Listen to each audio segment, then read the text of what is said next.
live. Going first down, Rams. Going live, doing a theme song. I love it. First down, Rams. We're back. Rams house.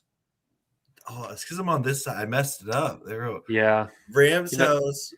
Payo time with the Rams radar. And we are here for another episode of First Down Rams. Hello, Ramley and other NFL family. It is a pleasure to be with you here on December 26th. We're going to preview the Rams versus the Falcons game. We're going to go through an injury report. We'll be doing over Rams action. We'll be doing what's more likely, but it's just the Rams. And, of course, we are excited to chat with all of you in the chat. And so feel free to say hello, ask questions, all that good stuff. But before we do any of that, Rams house, how are you? How was your Christmas, man? I'm doing good. My Christmas was good. The house was full, a lot of different people. Got a big family, as many of you guys know. So just was able to spend some time with them and hang out. And unfortunately, the quality of the football on Christmas wasn't the greatest, but the family time I was able to spend with people, catching up with different people, that was definitely really good. So I had a good Christmas. How about you? I also had some quality time with some loved one, and I would say the quality of football was not that great, but maybe it encouraged quality family time, right? And that's the gift, right? Yeah, honestly, maybe that was intentional. Yeah. But yeah, I'm just excited. Like, it feels, I've been saying this all week, like it feels like forever since the Rams played their game. Like they played the Seahawks and Rams on Thursday night, and that was like game of the year, all of that.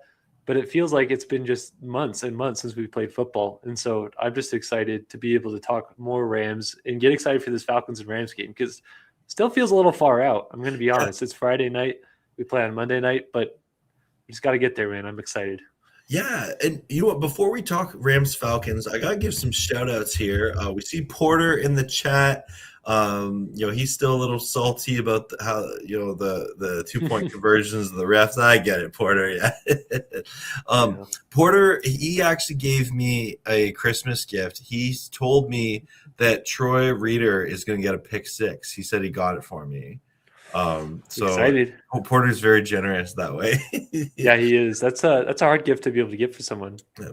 And Porter, I'm going to save this for when we do what's more likely at the end. So it's starred there, and but we'll get back to some of your questions. But I got to give some other shout outs here. Grandizer, who's Casa, Rams Casa. Yeah.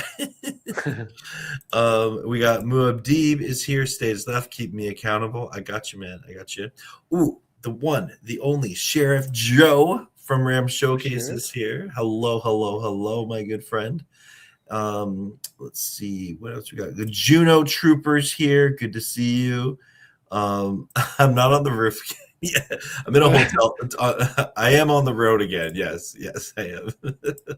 Well, whether you're watching with us live or on the replay, thank you everyone for tuning on in. Feel free to hit that like button and subscribe. And if you're into the hyping thing that YouTube has us doing now, like and hype. Always appreciated.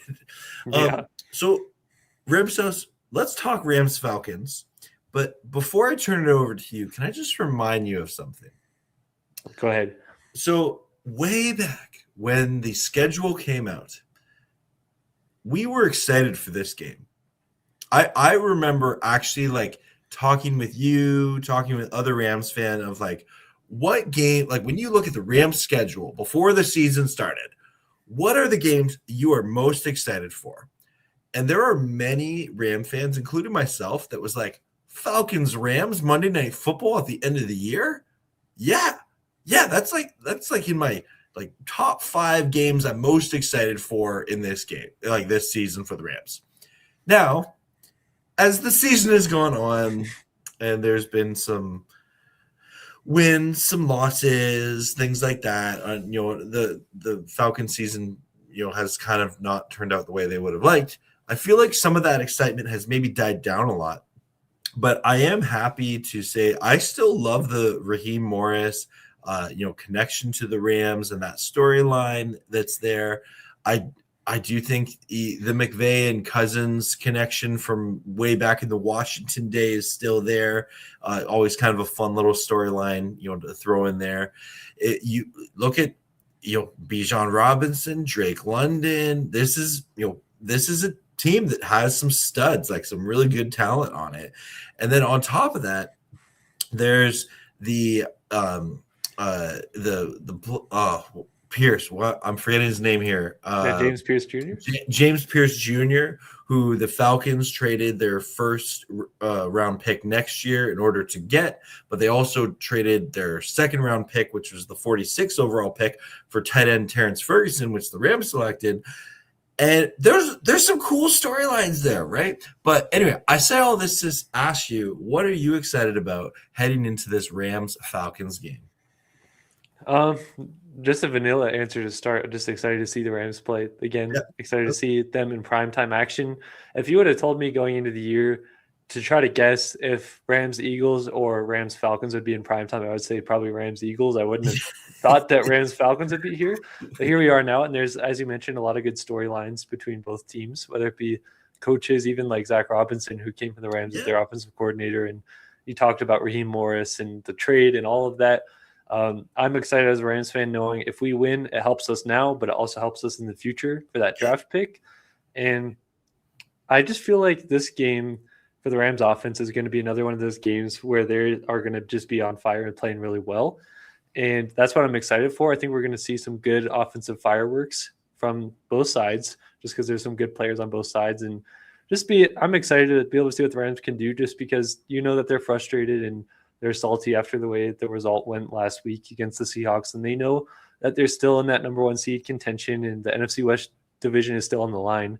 So you're going to get the best from the Rams, and that's what I'm excited to see. And it's just like this season in particular, it feels like any week a different Rams player could go off and have a big performance. And so I'm just excited to see who that player is going to be this week. Yeah, absolutely. And I think that it's always interesting when you can analyze a game and, especially late in the season here, and like, okay, is this going to be a game where Puka goes pukular, or does Blake Corum and Kyron Williams have, one of their big, backfield days? Do we see another MVP performance from Stafford, right? There's so much to, I see Moab Deep here talking about Nate Landman, right? Yeah, because he used to play for the Falcons. That's another good, that's a great storyline right there. There's a lot of cool things to watch in this one. I think that the Rams running game could have like a big opportunity in this one, because the Falcons defense has gotten a lot better this year than they have been in years past, especially like pass rush wise. They've really improved that, and even like their secondary is really good. Jesse Bates, AJ Terrell, there's a lot of good names and good players on that defense, but definitely like one of the biggest things that they've struggled with this year is stopping the run. And that, like, they're ranked 25th and just like letting up yards every game. So I think the Rams have a good opportunity there, being one of the better run blocking groups and have good running backs back there. And you look at it, like even last week against the Cardinals, I believe is the last game they played. The Cardinals have had a very bad run game, and the Falcons were able, the Cardinals were able to find a way to run it on the Falcons, get over 100 yards there. So this could be a big game for them on the ground, and potentially the last bone uniform game in the Rams just entirely, which is another interesting storyline along with it. But I do feel confident about the Rams offense going into this game for sure. Yep. Yeah, no, absolutely. I see we got some other cool people in the chat here. We got Tony coming in hot. Good to see you. First in Tuna. Oh, man. He's in the chat. Good to see you, Tuna. And yes, Canada celebrates Christmas. Where I live, we had a truly white Christmas. It was snow everywhere. Anyway, Herbert saying, I have faith the Rams winning this game against the Falcons. Rams Showcase bringing up Jordan Fuller for president is on the practice squad. Oh, isn't that weird? That is weird. Huh. Bake and Bombs most interested is how the tight ends for the Rams go. Yeah, definitely. And Porter, I'll add that to the list for later. And I do want to bring up, we talked about this a little bit off camera, and I want to just bring up the injury report, because the Rams have been pretty healthy this year compared to a lot of other teams. But if we bring up the injury report, there's one thing that is interesting here. So for week 17, obviously, there's players being held for, rest. Probably there's some Christmas things in there, like Lyric Jackson. He hasn't been practicing this week. Braden Fiss had a limited practice on Friday, so that's good, to see. Kevin Dotson didn't practice. Davante Adams did not practice. Josh Wallace did not practice. But here, Roger McCreary, full practice. What are your thoughts when you see that? I'm excited. I talked about it off of the stream to you. Roger McCreary is one of those guys that, oddly enough, just a couple days ago, I was like, man, I kind of forgot the Rams traded for him. Gave up decent capital to be able to go out and get him, and just for good depth at the cornerback position. And of course, when Quentin Lake goes down, and then you had McCreary go down. So I'm excited to be able to see him come back. We know that Lake is coming back soon off the injury, kind of report there and what he's been struggling with. And so I'm excited to see if we randomly get Roger McCreary put into this game. The Rams are very game plan dependent and specific with their cornerbacks. Like we saw against the Lions, Kello didn't play, and even the Seahawks, he didn't play. But other weeks he would play. It's just very matchup dependent. So I'm curious to see if McCreary is healthy enough, if the Rams think that this is the kind of matchup that they're going to need him out there for. Because I personally think that where the Rams are at right now with their cornerbacks, they're not world beaters. I think that they get a little bit too much hate from the outside fans. But I do think adding in McCreary could actually help this defense a little bit, just in time for Quentin Lake to be able to come back too. So that's an interesting little layer to look out for there if we can see Roger McCreary suit up here for the Rams. Yeah, definitely. I'm looking here I looked at the Rams the website depth chart or unofficial depth chart, but then McCreary was not listed on it. And then here on ESPN, it has Roger McCreary actually on the IR. So I don't know if we see him this game or not, but it is interesting to note that he is a veteran corner who there was a lot of hype when the Rams traded for him. Unfortunately, just haven't seen him because of injury, things like that. But that's a name to watch for come playoff time for sure. Yeah, it was really unfortunate too, because I remember against the Buccaneers early on in that Sunday night game, they sent him on a blitz off the edge. He almost got a sack on Baker. Yeah. And on that play, he got injured. It was right away, right when he's stepping in there. So we really haven't gotten a large sample size of what he can do, but we know what he's been good at. And we've heard from the Titans fan base how much they loved him and what he's able to do. So I'm just, whenever he comes back, whenever he plays and suits up again, I'm excited to see, because he's in a contract year. It's his opportunity to prove himself and hopefully help the Rams go on a bit of a run. Yeah. One of the things that I'm just kind of changing focus here, because you had mentioned the Rams have not played in forever, it feels like, right? They have a Thursday. They're not playing until Monday. But one of the things that I am just so pumped for about this game, because we do play on the Monday night, is we get to see the results of the Seahawks versus the Panthers and the 49ers versus the Bears. And if there's some scenario where the Panthers beat the Seahawks and the Bears beat the Niners, this game, just the weight of this game goes up even more of okay, Rams, you need to win. Everything went your way this week. We got to see it. So I'm pumped to, for football this weekend. It's funny. I saw the Raiders and the Giants being investigated for tanking and stuff like that. And I'm just I'm so glad I'm not a fan of one of those teams that's covering a YouTube, that has a YouTube channel covering those teams. Cause I have no desire to be breaking news. My favorite team is being investigated for tanking, right? I know. At least try to go out strong. Right. If anything, the Rams should be investigated for just man, how do you draft so well in the late rounds? I mean, that's suspicious. The Rams are getting investigated for being too sick. They have too many good players. Yeah, you're totally right there. I'm definitely glad that this is the conversation, and we've talked about it before. The 1 seed isn't going to determine if the Rams go to the Super Bowl or not.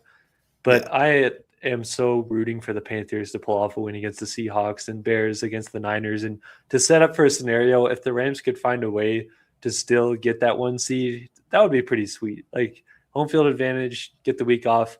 For me, I'm at the point where I'm like, I'm not banking on the Rams getting it as I was probably a couple weeks ago, where it kind of felt like it was falling into place. Yeah. But if they get it, I'm not going to complain. I'll be happy.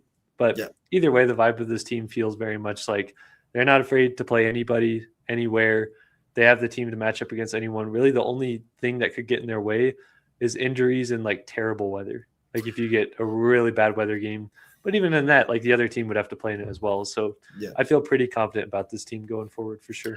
Well, and to kind of circle back to the Rams Falcons, how do you feel about the East Coast trip? I mean, that's I know it's a storyline that probably is over talked about. I can't help but look at the Rams Panthers game and think like, oh, that East Coast trip, right? Like the East Coast road trip. Any concerns about that with, going into Atlanta? Honestly, not really, especially with it being a longer week. Like they've had so much time to prepare and get ready for it. But even so, like, the Panthers game we lost, that one just felt like a weird game. The Rams play usually really well on the East Coast, like in the 11 a.m. window games too, like a lot better than what people would think. So I feel confident going into it. And I kind of look back to that Jacksonville game in London, whereas like the Rams traveled there like 24 hours before the game, which no team had ever done. So if the Rams were able to do that, pull off a win there, I feel pretty confident on a long week being able to go and travel on Monday Night Football. I think they're just ready to play, honestly. Yeah, it's probably an overdone narrative at the beginning. I've seen it just sort of peek in its head this week, seeing some Ram fans being like, oh, like the East Coast trap game, right? They'll find anything to talk about. Yeah, right. Juno Trooper brings up an interesting point here. It says, or a question: do you think that if Seattle and San Francisco both win on Sunday and we have no shot at the number 1 seed, McVay rests the starters for the remaining 2 games? Interesting question, Juno. I don't think he'd rest starters for Atlanta, but I wouldn't put it out of the question for him to rest it against the Cardinals. We saw them do that last year against the Seahawks in that last game. So really wouldn't put it past them. I don't think that they care that much about playoff seeding. I think that there would be they wouldn't even think about sitting starters if the number 1 seed was in play in that last week. Yeah. But the Rams don't seem like they care that much about it. They just feel confident in their group. So I wouldn't think Atlanta, because they're planning on playing the starters, but maybe Arizona, you can make an argument. Yeah, no, absolutely.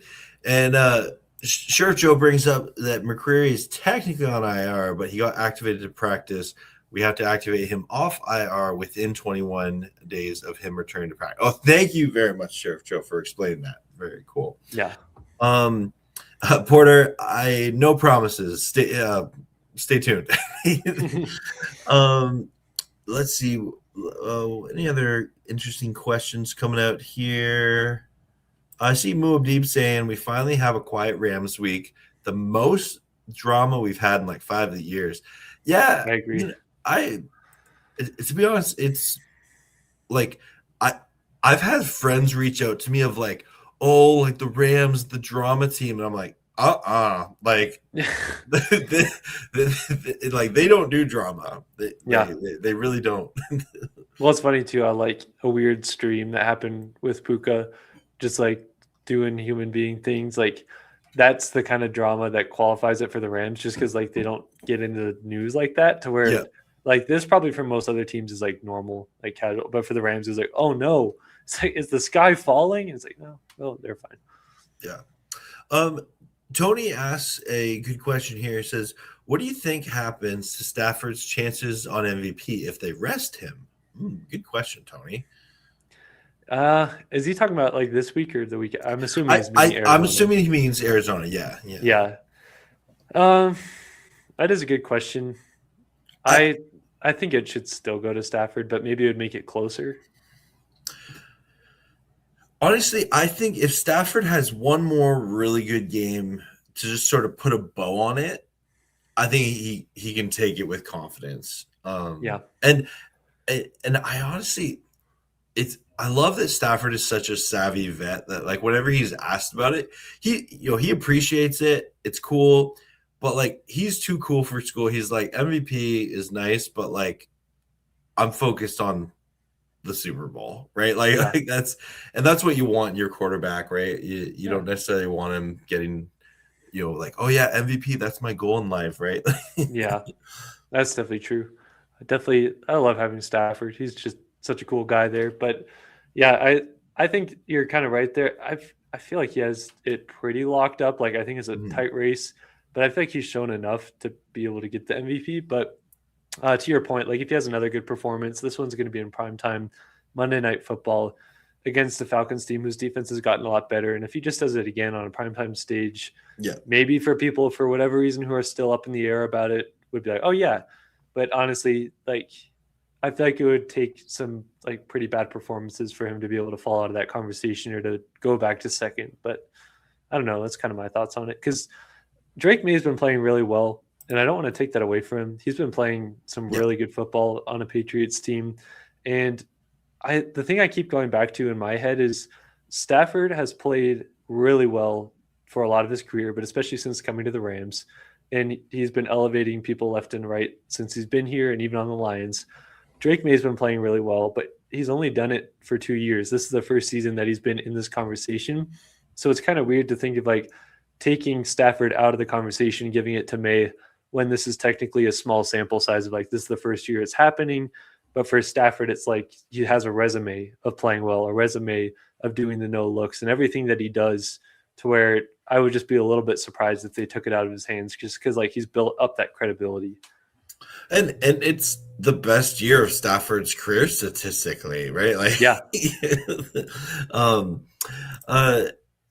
always good to see you. I always mess this up because my Spanish is terrible, but Carneros Latinos, a great Rams content creator for our Spanish-speaking Ramley. So always a pleasure to see you, my friend.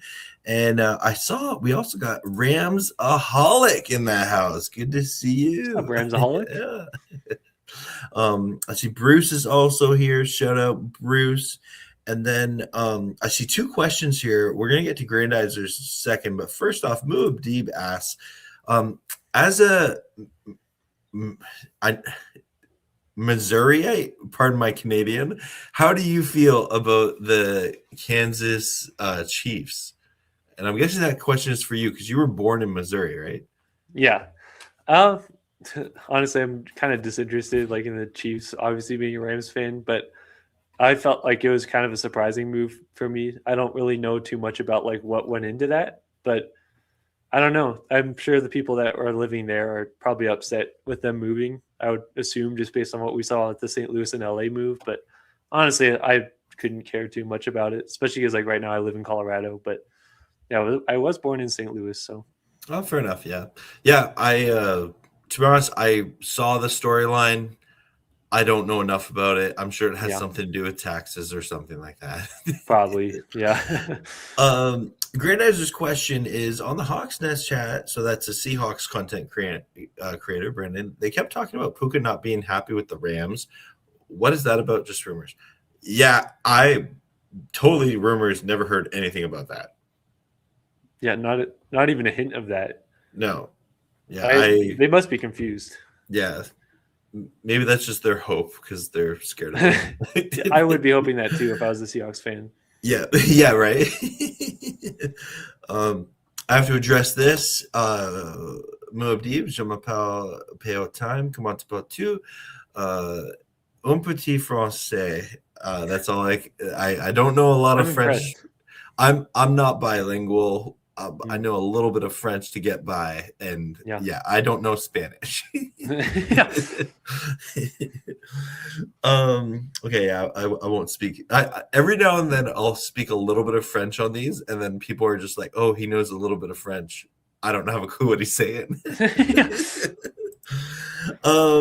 Anyway, Marcus is saying, I think the Rams will bounce back in a big way. They win 30-17 and use this momentum as they go to the Super Bowl. I like it. Yeah, you know what? The Rams are due for a good bounce back game narrative. I'm up for that. Yeah. I'm up for Yeah, that. and I've heard this talked about a lot amongst Rams fans and publications and all that, saying like when the Rams ended up losing last time, they went on a 6-game win streak and were able to rattle off 6 in a row. And so this time, I'm excited to see if the Rams can do it again, because if you count this game moving forward, 6 games would take us to the Super Bowl. So they've shown that they can bounce back and they can rattle off wins even after tough losses. So I'm excited. Yeah, definitely. Let's see here. Porter saying, do you think the Bills have a chance to make the Super Bowl because of no more Kansas City this year? I totally do. Yeah. Well, I feel like just the AFC is a lot weaker than it has been in years past too. So I think that this could be the Bills' chance to actually make a Super Bowl at the very least. Like it's interesting because going into last year, you kind of had a thought like, okay, the Eagles and Chiefs, they're pretty like when they both made the Super Bowl, no one was surprised that was the Super Bowl matchup, right? This year, I could be surprised with any team in the AFC making it, or the NFC. I do kind of feel like it's between the Rams, Seahawks, Niners, Eagles, or Bears. I guess that's pretty much half of it. I so like if the Panthers made a Super Bowl run, that would be weird. But like, or maybe the Packers, right? But like, I feel like this year there's just like so many unknowns.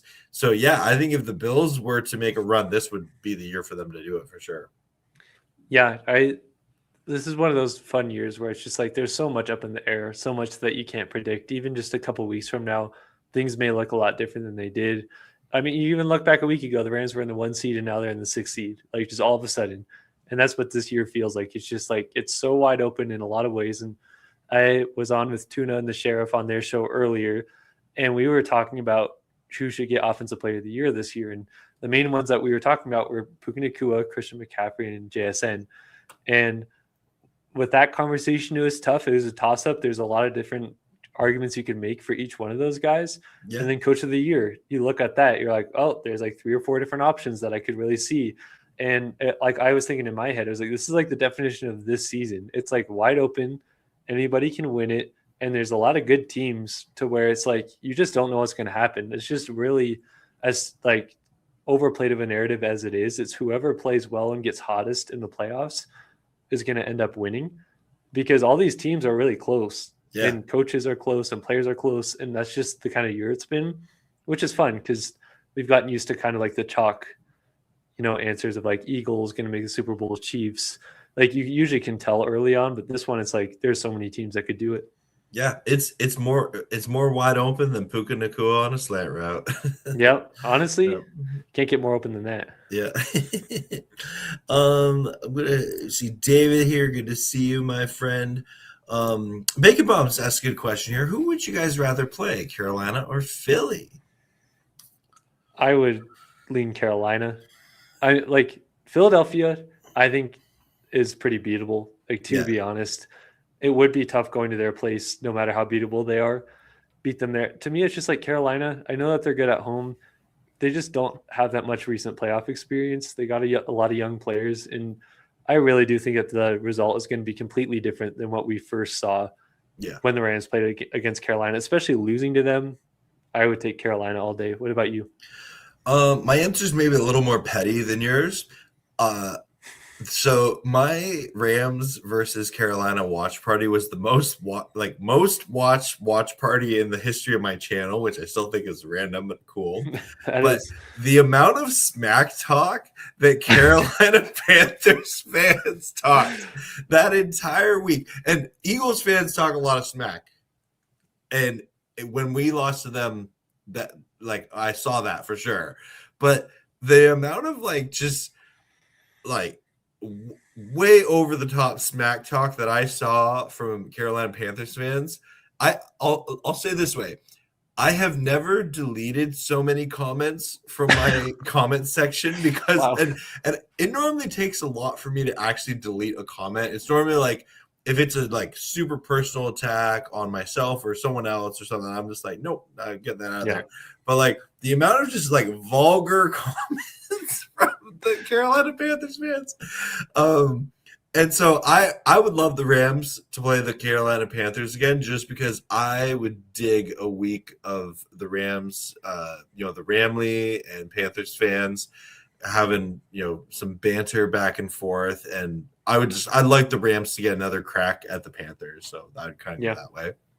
I feel like 8 out of 10 times the Rams play the Panthers, they should get the win there. And yeah, that was a surprising fan base that talked a lot for just based on the fact of where the team's been over the last few years. But yeah, honestly, again, Philadelphia and Carolina are both pretty beatable in my opinion. You don't want to take them lightly, but I would probably play the Panthers. Honestly, I just feel good about chances there. For sure, yeah. We got a $10 super chat coming in here. Hey, thanks, Cindo. Yeah, horns up, Ramley. Rams need to win out to get the number 1 seed. Always Rams house. Woo! Coming in hot. Appreciate you, Descendo. Hope you had a good Christmas, man. Yeah, Merry Christmas. And yeah, Geno Troopers, he's like, they were the worst I've seen all year. Yeah, and you know what? Like, I'm happy to say the Panthers, because they have not had a lot to cheer for, so I can get happy for a fandom that experienced that. But yeah, it was there was a lot going on that week.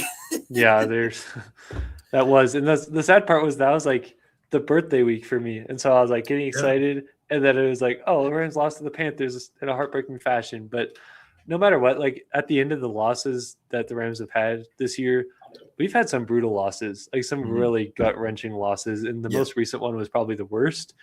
But in none of those games was I like, oh, I guess this means the Rams probably aren't going to make a run this year, or I guess they're just not capable. They don't have enough players. That's the encouraging thing of these losses. It's like they've been so close, and they've taken some weird things to be able to lose. Yeah. And I don't have to go through all of those things that it takes, but that's where it's like I've seen some Rams fans where they're like they give up on the season, but for me it's like no, like I still feel good about this team, feel confident about them, and as McVay's been saying a lot, the setbacks are setups for comebacks. So yeah, and like it's an interesting point you bring up, because really like the losses that the Rams have had, none of them I would say were like a loss that wasn't like, okay, like either it was a fluke thing that happened, like the Rams beat themselves, or the other team just made that 1 or 2 epic play that helped them win it, right? Like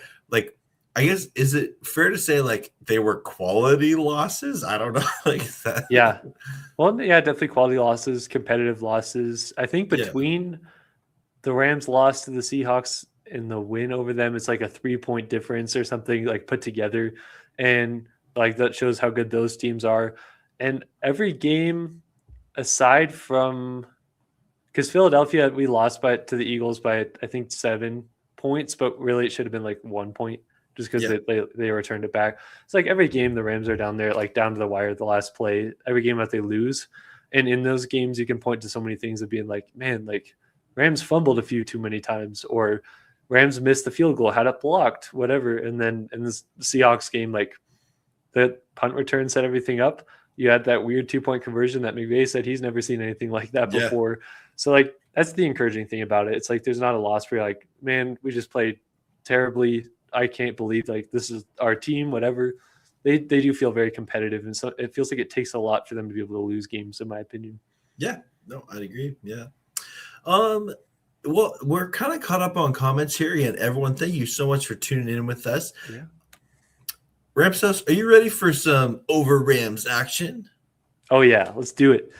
All right. Awesome. So for new viewers in here who are new to the Over Rams Action Friday segment, it is basically just like what Rich Eisen does on Monday with his Overreaction Monday segment with Chris Brockman. And basically the whole idea of it is I pitch to you guys like Payo Time, and you guys in the chat, what could be deemed as like hot takes or things that are just like a little bit too crazy, or some people may view it as something that's fair. And so it's your guys' job to be able to say if it is a fair reaction or if it's an Over Rams action. An Over Rams action basically just means it's a hot take. So I'm going to need your guys' help here. You're going to need Payo's help here. Let's start off with number one. Kyle Pitts has been in the conversation a lot going into this Rams game. He has been on a tear. If nobody's been paying attention, like the last few games has really been just catching fire. And so this is going to be a big matchup for the Rams. A lot of times they struggle with tight ends. So starting off number one, Kyle Pitts is going to outgain the Rams' entire tight end room on Monday Night Football. Oh. That's a tough one. I'm going to need your help, chat. I'm thinking about that here. Let me look up Kyle Pitts' stats here. Kyle Pitts stat line. All right. So okay. So if I'm looking at this, Kyle Pitts had 57 yards and a touchdown against the Cardinals last week, 166 yards and 3 touchdowns against the Buccaneers the week before. Then 90 yards, 82. The rest of the season, he fluctuates between like 37 and 70 yards. So like he's had the best season of his career. Yeah. So happy for him. I think he's on pace for it. I think he saw 1,000 yards his first year, but the finish to this season has been really good. Yeah. Yeah. So he's at 854 yards, 80 receptions right now on the season, 5 touchdowns. He's averaging 10.7 yards a catch. You know what? I'm gonna say it's an over Rams action because Davante Adams likely isn't gonna play, and I feel like that leans to like Kobe Parkinson and Terrence Ferguson getting and Davis Allen getting more involved in the passing game. So I think combined, I think the Rams tight ends will have more receiving yards than Kyle Pitts personally. So I'm going to call that an over Rams action myself. Okay. Do you think it's going to be close at least, or do you think it's like, oh no, that shouldn't even be a conversation? No, I think it's a very valid conversation. I think it's going to be close. Okay. Yeah, but that's what Sheriff Joe Bags thinks. Yeah, same with silly fun guy here. Yeah, not an over Rams action. Oh, so he's on the opposite side. He thinks that Kyle Pitts is going to get more. Sheriff Joe Bags says over Rams action. Won't get the entire room, but we'll get close. Yeah, that's kind of what I'm thinking, especially like with how bad the Falcons' run defense is. I think the Rams are going to be able to run on them well out of that 13 and then get some good play action concepts, get it to the tight end. So I think it's going to be closer than we think maybe, but I do think that their tight end room is going to outgain Kyle Pitts. Mudeeb says over Rams 14 personnel. Yeah. Fair take because our secondary has been struggling in our pass rush is what Porter says. And then Bacon Bombs, great name, says Pitts on the over. And Juno Trooper, Pitts is really good. He can see it. Okay. So we'll see what happens. Either way, I think the chat can all agree that's at least going to be close between the two. Yeah. So that's going to be an interesting one to watch. Hopefully Kyle Pitts doesn't go off here. Good start. Good start to the segment. Hey, thanks. Yeah. Let's go to number 2 here. We got the Nate Landman storyline. Obviously, him coming over from Atlanta to the Rams, and the difference that he's made is obviously been massive. And so we haven't seen one of these in a while, but I'm saying Nate Landman is going to get a peanut punch against his former team, the Atlanta Falcons. Yeah, it's been a couple weeks. He's due.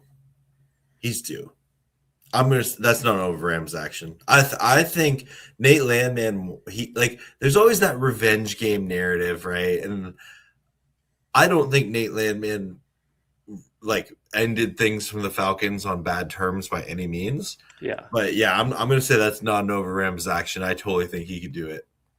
Yeah, I agree. And you see, even though he hasn't had one in a little bit, like a punch out, you see him attempting it at least 2 or 3 a game. Yeah. So I think he could get at least one of them. For some reason in my head, it would be cool if it was on Bijan or something, but I'm picturing it being on Darnell Mooney or something Drake London or even one of their Kyle Pitts. I could see it just feels right going against his former team that this could happen. But Mudeeb says not an over Rams action. He's got the peanut punch emojis in there. Rams Showcase says fair take. I can see it coming from a mile away. I can almost see that social media post that they have of the picture of it happening against this, something about it just feels like it could happen. Landman left this team for a reason, knows why they are bad. Porter says fair take because Nate Landman wants his revenge, and I think he's going to have a monster game. Juno Trooper, not an over Rams action. Also not an over Rams action. So honestly, everybody's in agreement with this one. It kind of feels like it could happen, and I would not be opposed to it, to say the least. Yep. All right. Number 3. This is going to be an interesting one. The Rams special teams just had a change. Their special teams coordinator was fired, Chase Blackburn. Mm-hmm. And special teams has been very underwhelming this year, not only just like with the field goal operation and everything, but kicks and punt returns have been a struggle. We haven't seen as many of those as years past. I'm going to say the Rams will score more points than their longest kick or punt return yards average. Ooh, average? No, just longest kick or punt return. Okay, sorry. I thought you said average at the end there. No, yeah, I tricked myself out, honestly. Okay, because average is a very different story. Yeah, I don't know if they'd do that. Their longest kick or kick return. Because this is a tough one here. Because does the Rams special teams play just super safe this week? Or is it something like, hey, like we brought in Matt Harper, who is still one of the most mysterious men in all of football. I say that because for my video, I couldn't find like any information on him. Seriously. There's like nothing out there. The last we heard from him, he left the Niners on good terms, interviewed for the special teams coordinator role on the Giants, didn't get it, and then he apparently has been doing nothing. No clue what he's been up to until he's all of a sudden working for the Rams now. You know what? I'm going to say that's no Rams action. I think the Rams are due for some sort of big special teams return of some kind. I think Xavier Smith, I am a believer in the X factor. I believe Xavier Smith has a big return coming. It could be this week. I could be. Yeah, I'm in agreement with you there. Because even if they get like a return of 32 yards, let's just say that's like pretty average if you take it from the end zone out. Yeah. I mean, that's like a little above average. But either way, if they get something like that, it would be hard for the Rams to like outscore that. But I do think their offense is going to put up some points this week. Yeah. So that's the interesting part. But I do kind of feel not quite what Sheriff Joe Bags is saying here of like housing a touchdown.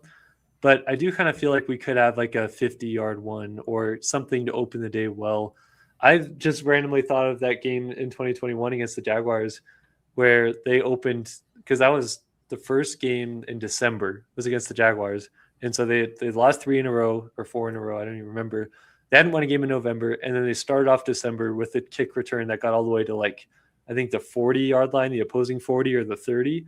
And that kind of kick-started things. And so I feel like it could be a return like that where they get past midfield on a return from a kick return. So that's kind of what I'm thinking. Porter says overreaction because it's too late now for maybe next season. I'll say fair, but not now. Yeah. That's interesting. Okay. Yeah. Over Rams action. I can honestly see us scoring more points than the longest kick or punt return. So that's interesting too. Trooper. Okay. We make all these predictions, but we never follow up from last week's picks. I've thought about that before. Keeping us accountable, oh man. Yeah. Honestly, you should keep us accountable here, Muad'Dib. Just be able to go back and revisit. Because there's been times where I'm like, man, I got the over Rams action right after I think about the game. And other times where I'm like, I was not even close. So we have had a few get right this year. Yeah. We have. Yeah. All right, number 4. Matthew Stafford is coming off of his best game on the season, you could argue, where he had over 450 yards against the best defense in football.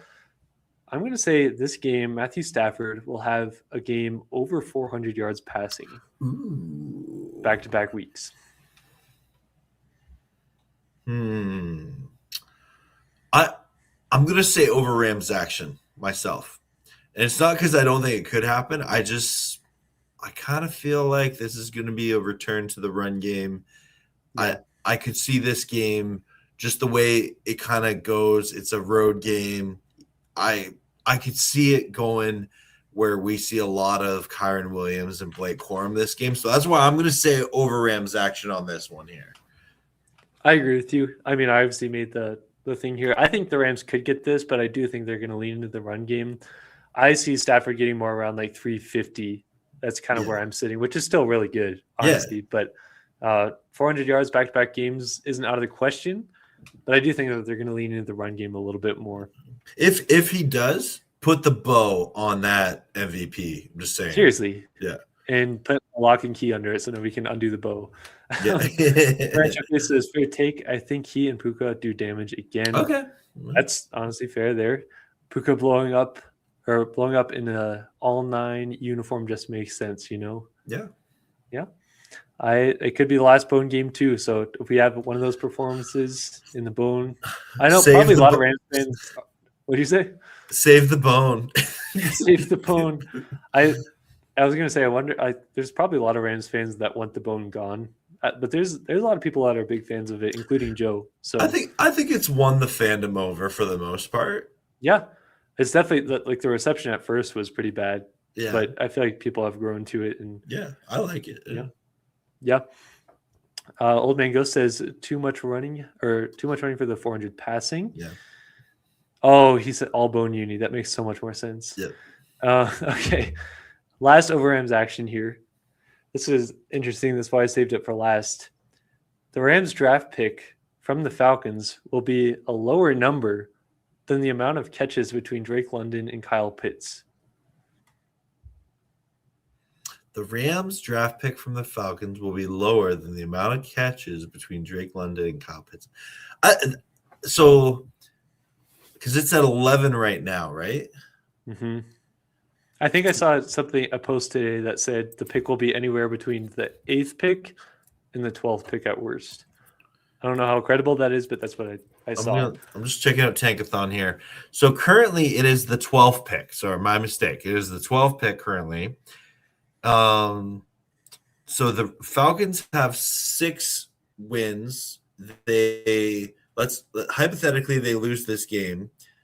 If the Chiefs, who also have 6 wins, and the Dolphins, who also have 6 wins, both somehow win a game, they would jump over the Falcons, bringing it down to the 10th pick.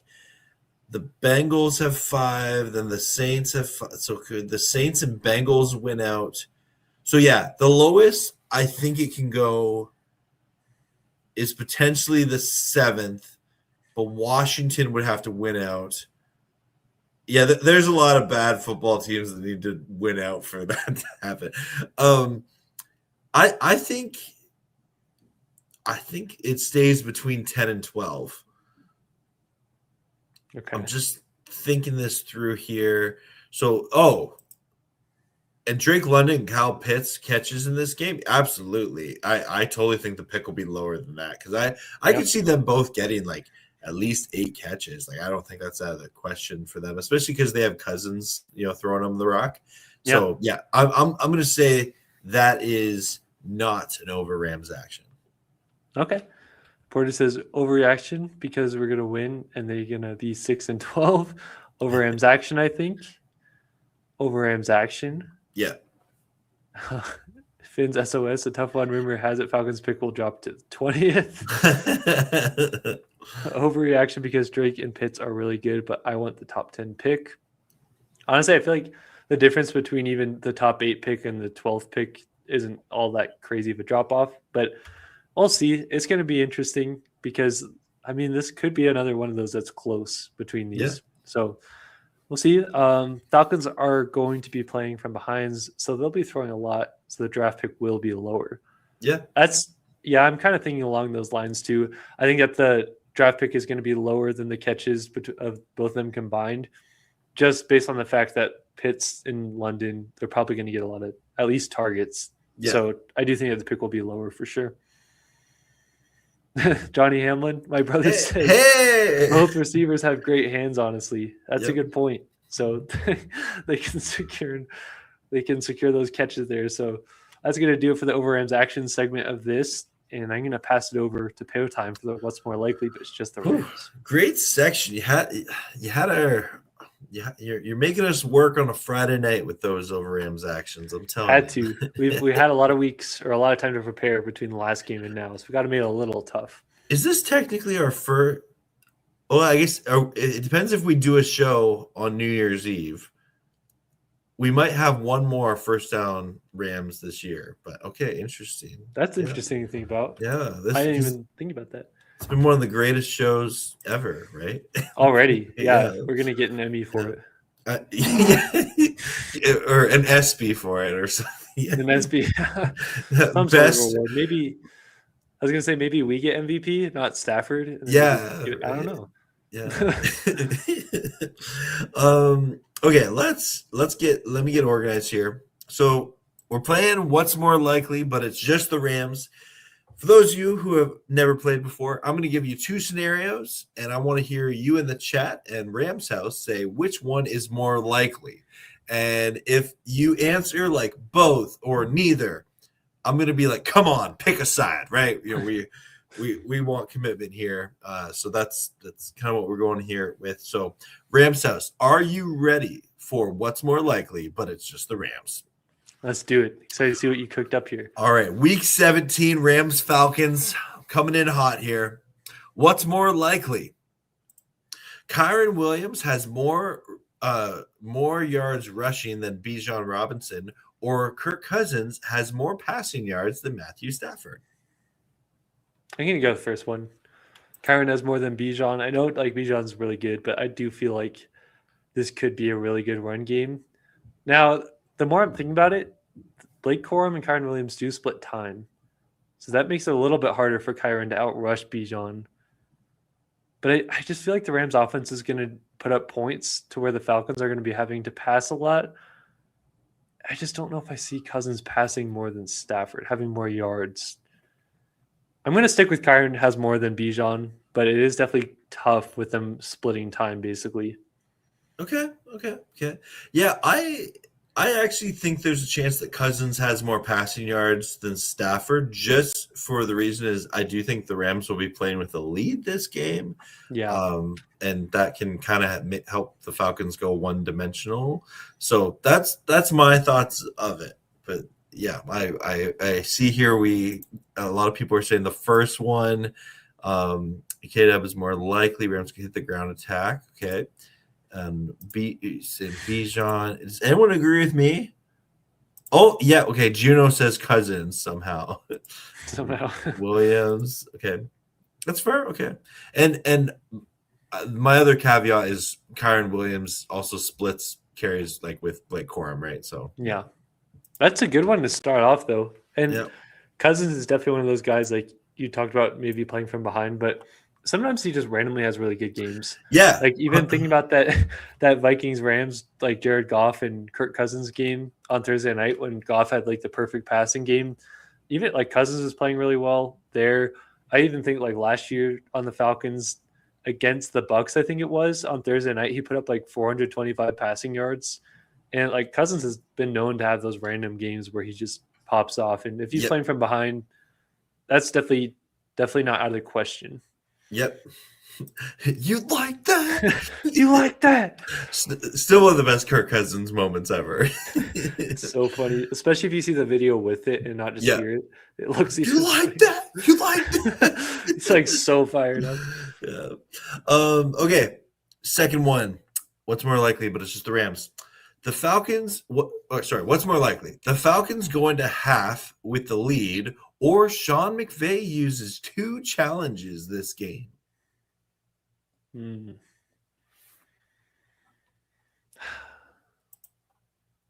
That's a really good one. When was the last time McVay used 2 challenges? It's been a long time. It's been a long time. Has he ever actually? Yeah. I don't know if he's ever used 2 challenges. Yeah. Moody, pick a side. Yeah, that's what I'm trying to pick a side here because I'm tempted to say neither. But okay, fair.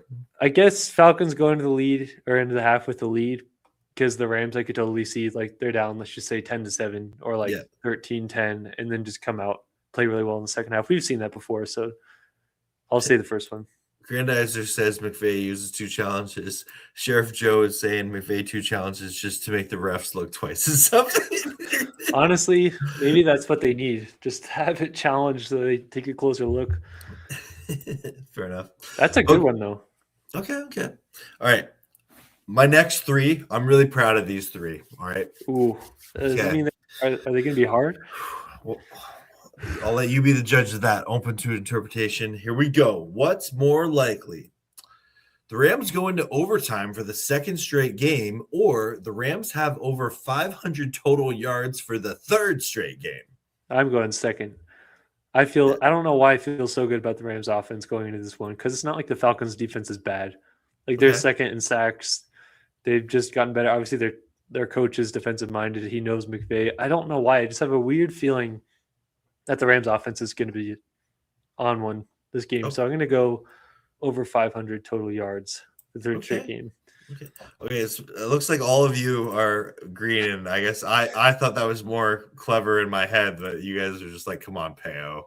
It paused me for a second, and then I was like, well, this is the Rams. I think we'll get over 500. Okay, so this sounded better in my head than it turned out. Because now you guys even got me as like, oh, come on, that was a stupid one. I've had that happen too. It doesn't feel good. Yeah. And Porter did point out that he used 2 challenges in 2023 versus the Brown. Interesting. Okay. Oh, thanks, Porter. Definitely didn't remember that. Good memory there, Porter. No. Okay. Next one. Hopefully this one's cooler. Okay, here we go. Okay. Context.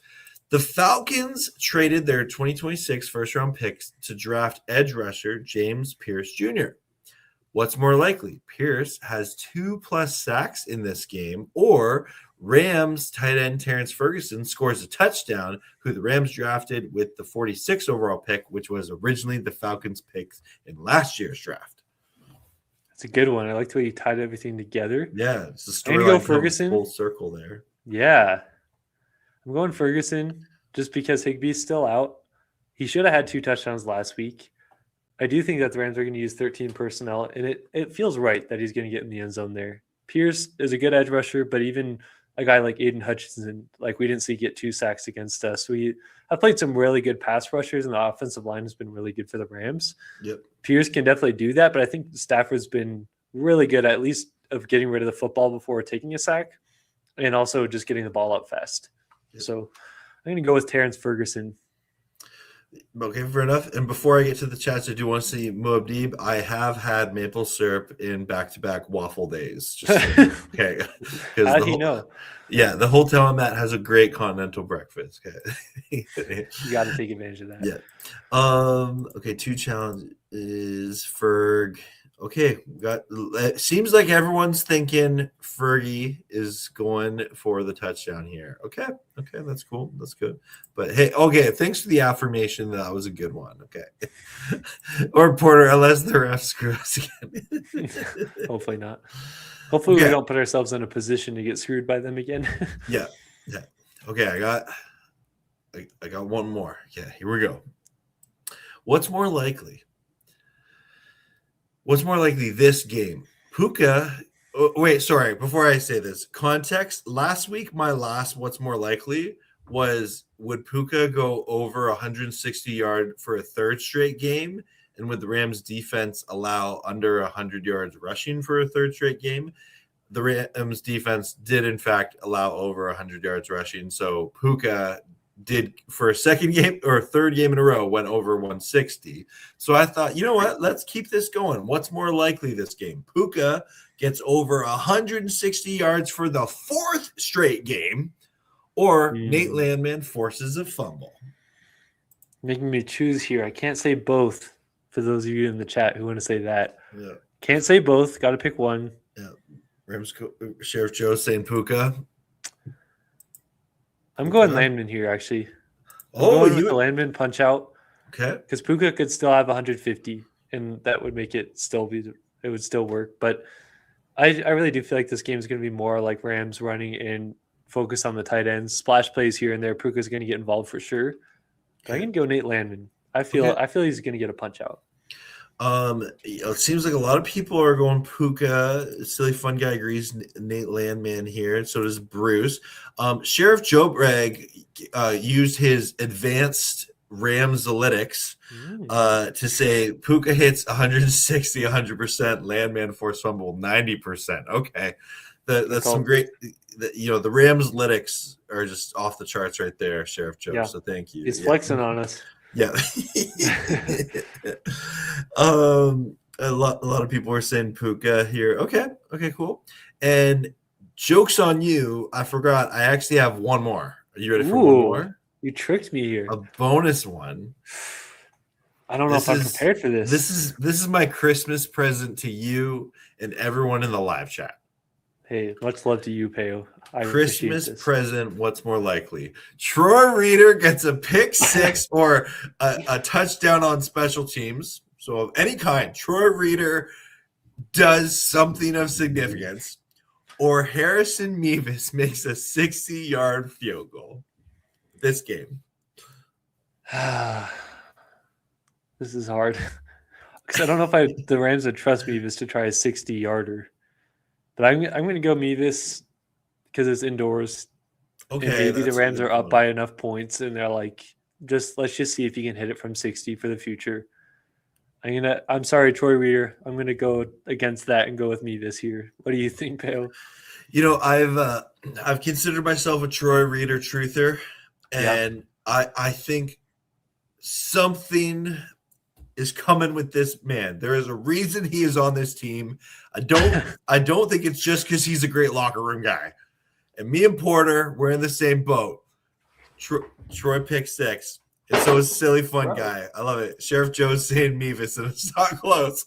But I choose to believe, even though Reeder's our best player, something is going to happen with Troy Reeder that's going to be super positive, and I am going to freak out on my watch party.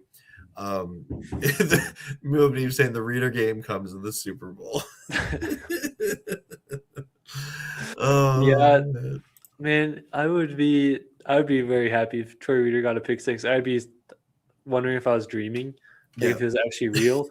Imagine though if Troy Reeder just became a ball hawk. They just moved him to corner, and he just becomes like a lockdown corner. No, like I honestly think if something were to happen, it's because like there's a fumble on like a kick return or something, and Troy Reeder happens to pick it up, or like he's in on a rotational play on defense, and the ball bounces off a defender and like lands in Troy Reeder's hands, and he's just like, and he just runs it in. But I'll be totally here for it.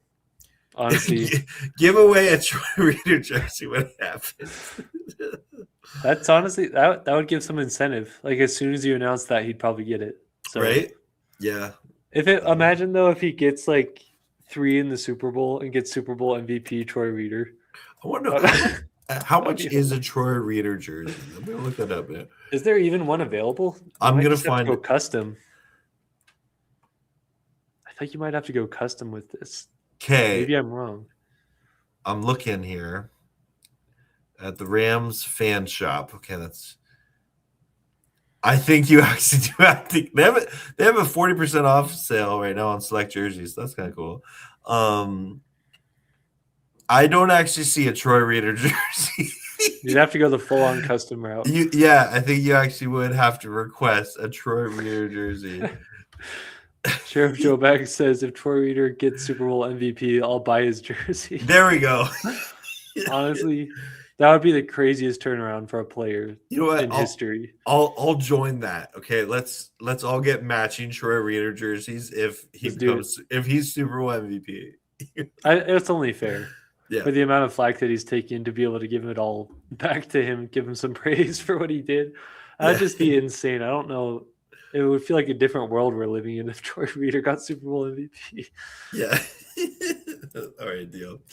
Well, my friend, this has been such a great First Down Rams episode. It's been a lot of fun hanging out with you in the chat as always. What do you got coming out? Are you working on any videos in the pipeline? Yeah, I'm kind of playing around with a couple different ideas here, different format things, but something for sure that you can make on is the post-game reaction, which will be Monday night. Yep. And it'll be a quick turnaround because next day, Tuesday, is when the next game preview will probably drop. Right. So we'll see how that goes. But yeah, game preview is usually Tuesdays. If anything, this week, maybe Wednesday. And then post-game reaction, usually we're just live after the game, just discussing things. So that's what you can expect from me. What about from you, though? Yeah, I've kind of been taking a bit of a breather the past couple days just with Christmas, and I'll probably enjoy tomorrow off.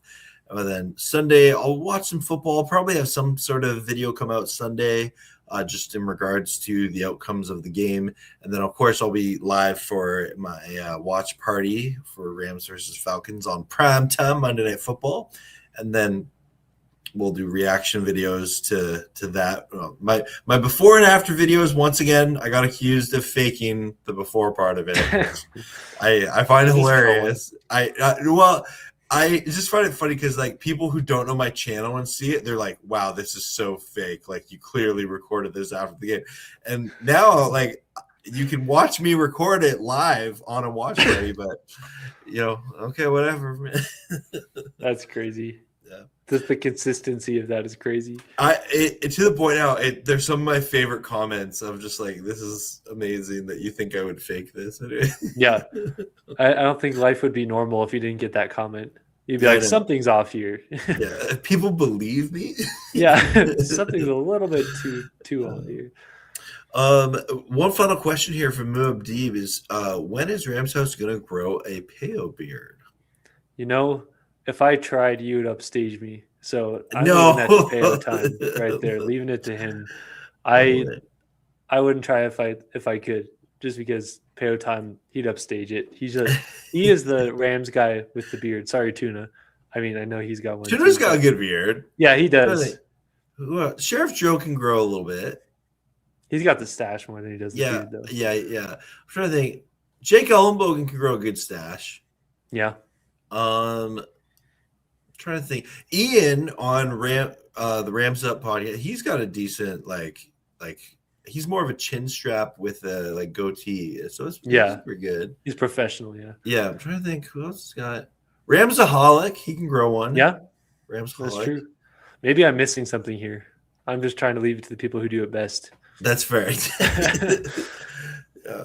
Anyway, and then Porter, I forgot. I started a couple of Porter's questions here. Do you have time if we answer a couple of Porter's questions here? Yeah, before we head out. So he's saying, what's more likely, Matthew Stafford MVP or Drake May? Don't be biased.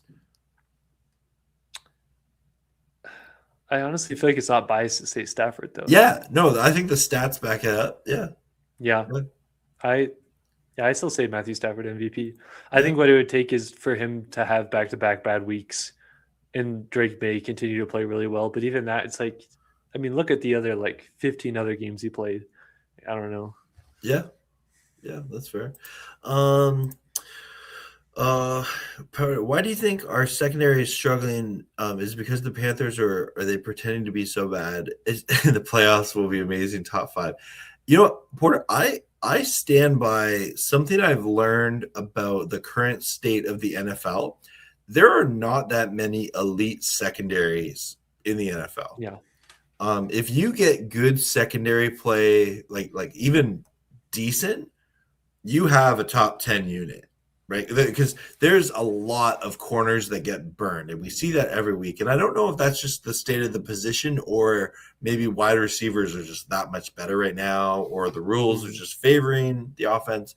So I think the Rams secondary, it may not be on the level of the Broncos or the Texans, but I think they're actually still one of the better units in the NFL.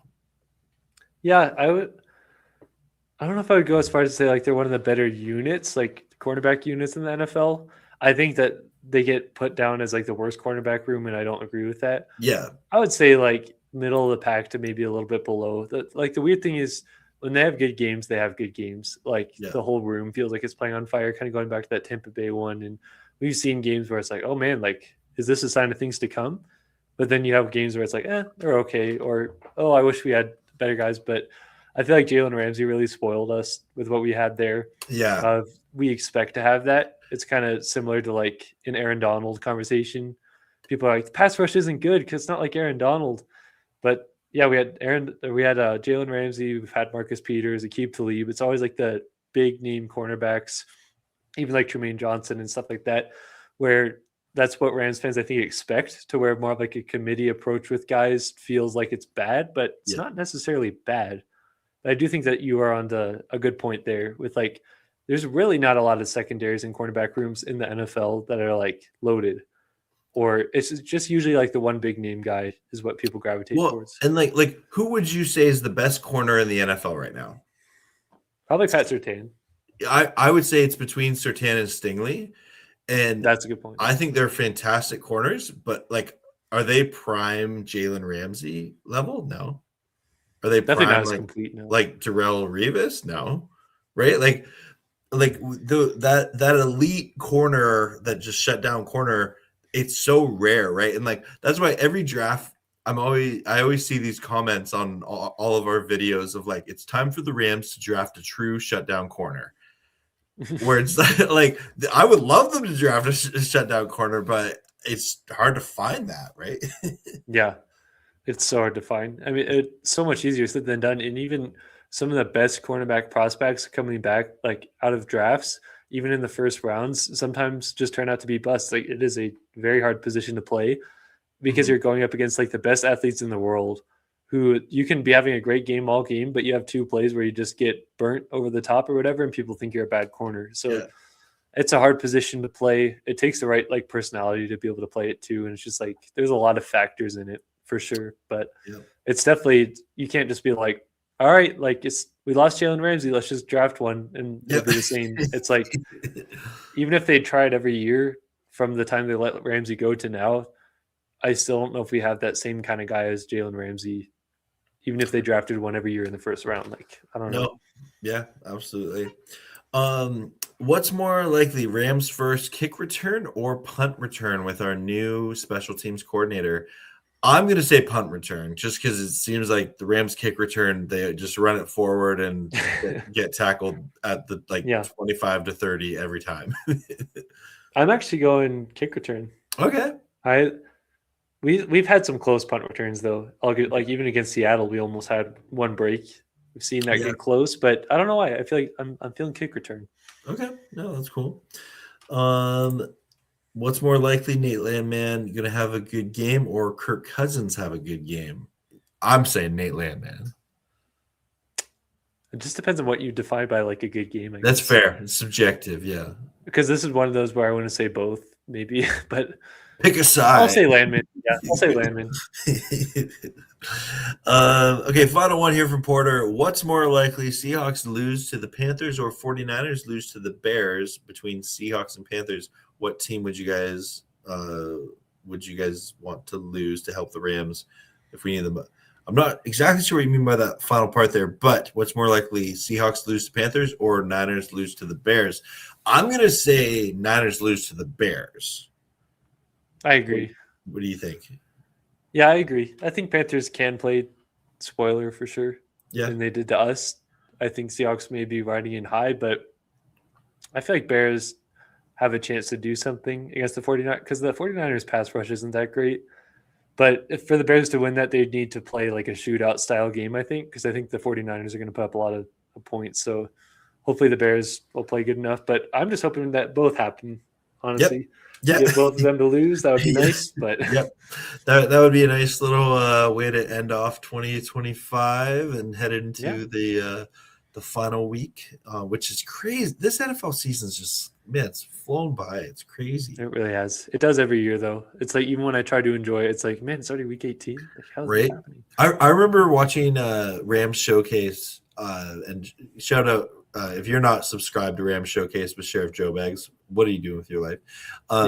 Back in like week 5, I remember him just being like, it's week 5, slow down, right? Like, He was saying that week 2, I think. Was it?